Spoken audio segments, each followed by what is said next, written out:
آئیے سلسلہ اصلاح اعمال دیکھیے، مگر ٹھہریے، پہلے اچھی اچھی نیتیں فرما لیجئے تاکہ ثواب بھی ملے۔ فرمان مصطفیٰ صلی اللہ تعالی علیہ وآلہ وسلم، نیت المؤمن خیر من عملی، مومن کی نیت اس کے عمل سے بہتر ہے اللہ عز و جل کی رضا پانے اور ثواب کمانے کی غرض سے۔ سلسلہ دیکھنے سے پہلے اچھی اچھی نیتیں فرما لیجئے۔ اللہ عز و جل کی رضا کی خاطر علم دین حاصل کروں گا، سیکھ کر دوسروں تک نیکی کی دعوت پہنچاؤں گا، خاص خاص باتیں لکھوں گا، اول تاخیر دیکھوں گا۔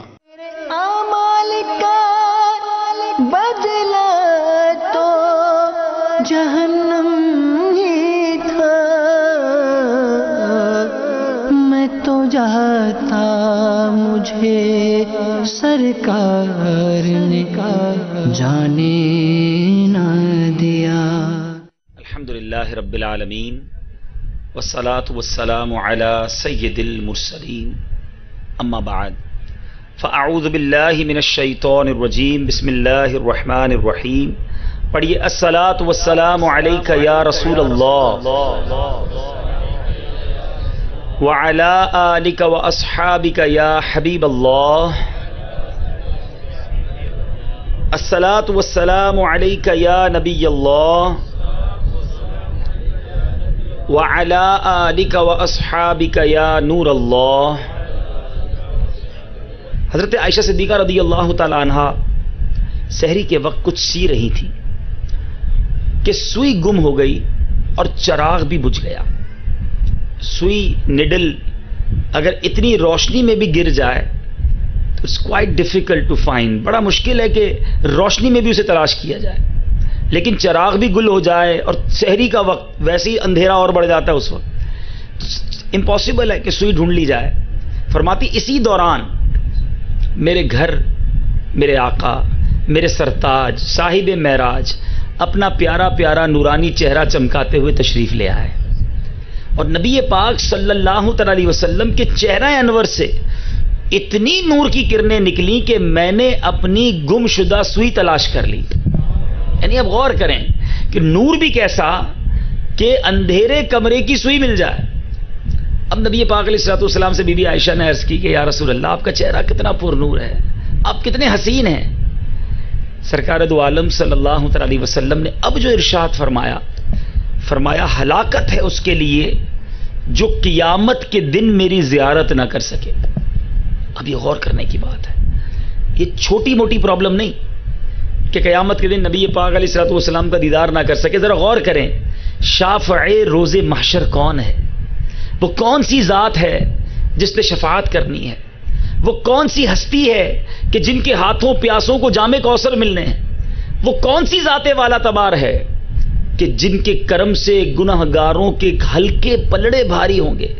اعلیٰ حضرت ہی لکھتے ہیں نا، فرماتے ہیں ٹھنڈا ٹھنڈا میٹھا میٹھا پیتے ہم ہیں پلاتے یہ، ماں جب اکلوتے کو چھوڑے، اس دن ماں بھی ساتھ نہیں دے گی، ماں جب اکلوتے کو چھوڑے آ آ کہہ کے بلاتے ہیں، اپنی بنی ہم آپ بگاڑیں، کون بنائے بناتے یہ، اپنے کرم سے ہم ہلکوں کا پلہ بھاری بناتے ہیں۔ پل صراط بڑا خطرناک پل، مگر وہاں بھی آقا موجود ہوں گے نا، سلم سلم کی ڈھارس سے پل سے پار چلاتے ہیں۔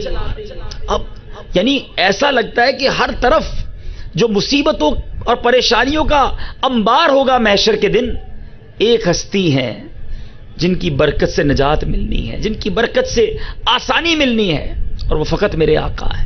ایک اور جگہ امام اہل سنت خود ہی لکھتے ہیں، سنتے ہیں کہ محشر میں صرف ان کی رسائی ہے، بس سنتے ہیں کہ محشر میں صرف ان کی رسائی ہے، گر ان کی رسائی ہے لو جب تو بنائی ہے۔